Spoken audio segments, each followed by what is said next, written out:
Yes, people, we're back with another video, and you don't know you're kicking it here with the real Gunnar Lee. And if you're new people, you don't know what you have to do. Send a like, press the like button, like put your mouse on the like button. I can see, I know you don't do it yet. But yeah, when you have time, like it, share it, bust a comment, and I don't know what the thing is. Big up to the Yardy Army. That's all my loyal subscribers, all the people who press that subscribe button. And you know, basically say you're rocking with me, and big up, you know, we have a few new followers and all of that.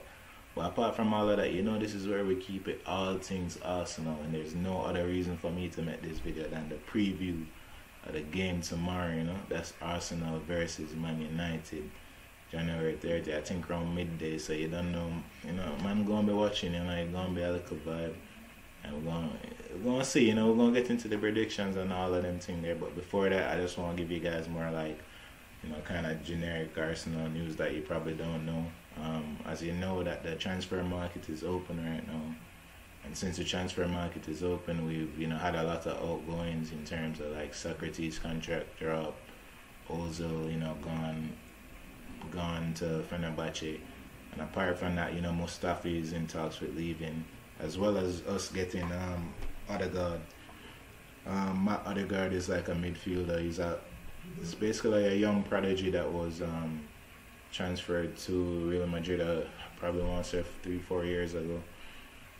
He's a guy who says like his main attribute is his creativity in terms of finding a pass. He's one of those creative attacking midfielders. Arteta wants to say he's between an 8 and a 10.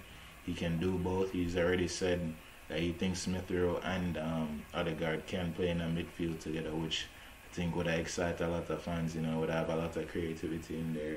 And I guess Partey would be, you know, the defensive, you know, fort. So at the end of the day, yeah, the people, so we have Odegaard, you know, coming in for the team, hoping that, you know, and bring something to the team, people, and can give us that extra spot that we need in the last.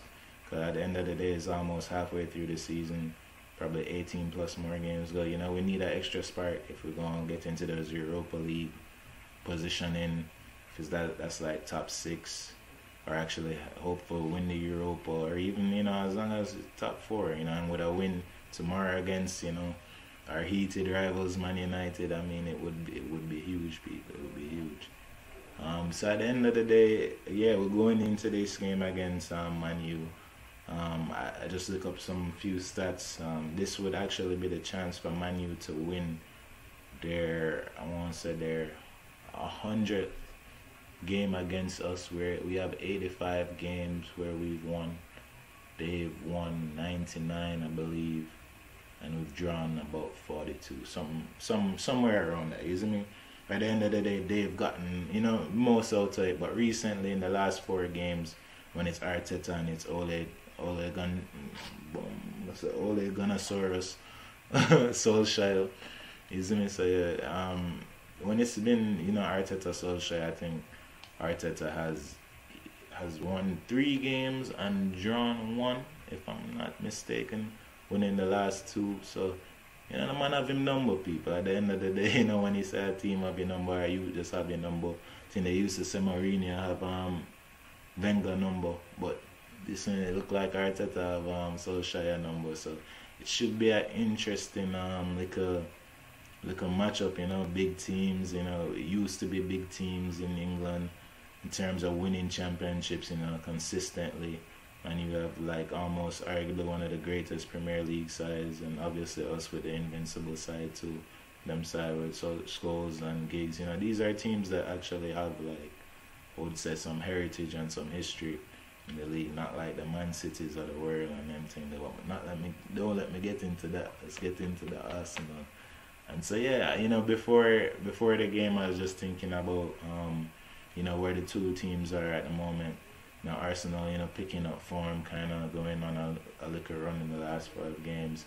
Man U actually have been in great form recently, you know, actually being number 1 in the Premier League for a few games before losing their recent game against Sheffield. And I mean, that game showed me a lot. I think there's areas where we can exploit them, especially in set pieces, and especially on that right flank with the movement of Saka, and hopefully we'll have Smith Rowe there, you know.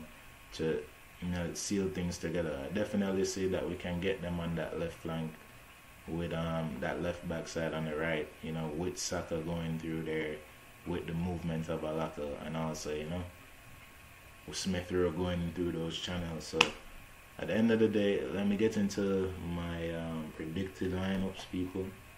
My predicted lineup for the game. I mean, keeper kind of pick himself. You don't know if I go with Burnley after a good performance against Sheffield.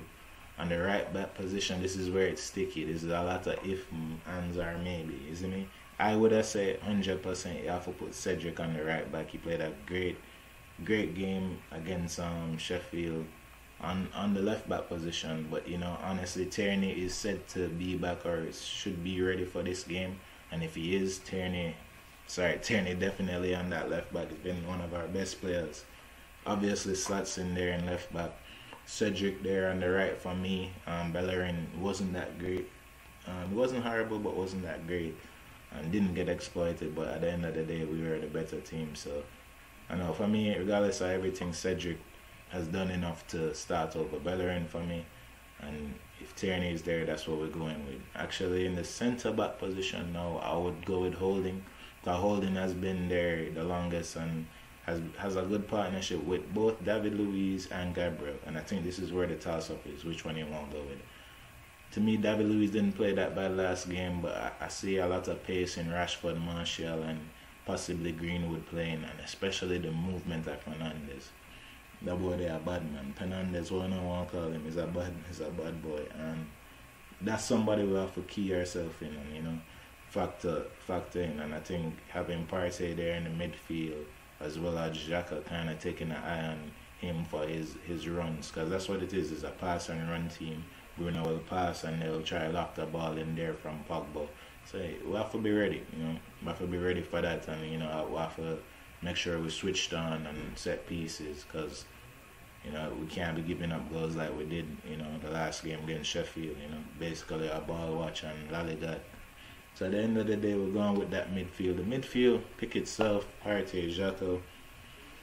This is the toss-up whether or not Smith Rowe is actually going to be fit to play. Not really said by the club. He did come off with a slight niggle. I don't think it's a serious injury, but also not sure if he's going to play. If he does play, if he's fit, he definitely plays for me in that midfield composition. On the right, we're going with Saka. On the left now, if Abba is back and you don't know, Captain Fantastic, you don't know. Captain Abba would have to be there on the left flank. And then through the middle, we don't know, we're going with Lacko.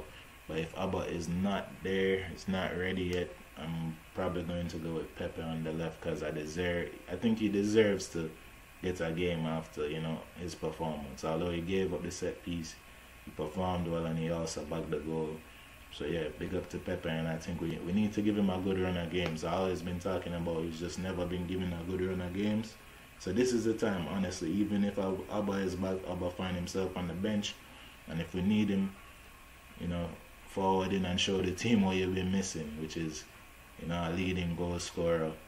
Is me, our captain. Is me. I don't know the thing said. Big up to Abba, and yeah, people, that would have been my starting lineup, and at the end of the day, I'm predicting a victory for Arsenal. I'm not go around it. I say it with my chest. So if you want to copy this and put it anywhere, just know I say it with my chest.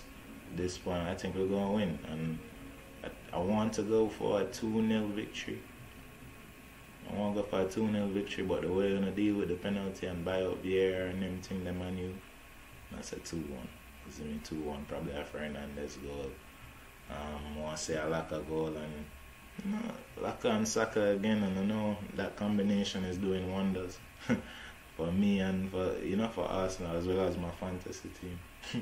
But at the end of the day, I don't know enough Man Utd fans are going to be in the video watching say bare things, right? Just know, sir, Man Utd is not a big side.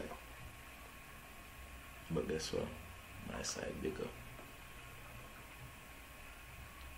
I don't know. Big up on yourself. Thank you for kicking it with me. Don't know. You're with the real Gunnar Lee. And I'm out.